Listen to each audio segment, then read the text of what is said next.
I just came racking from Michaels. And this is what I got. For all you YouTube video viewers, this is my first video.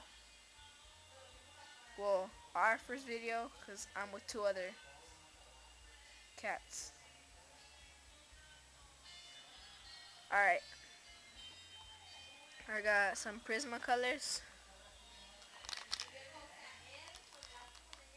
Pretty nice. They're pretty good. Well, probably the best ever. They cost a lot, so you have to rack them. I don't know what these are. I just got them for fun.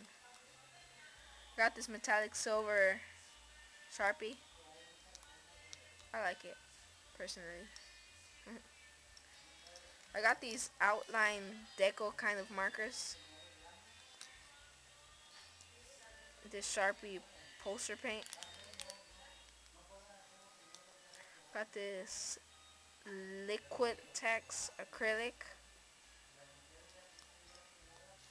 I got all these. If you're wondering how I got these, I took a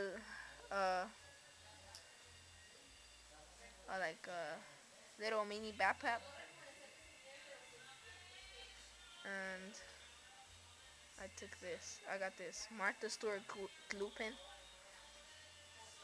This has a big old stain on it because they be opening, like, they be opening the things and testing them out in the store.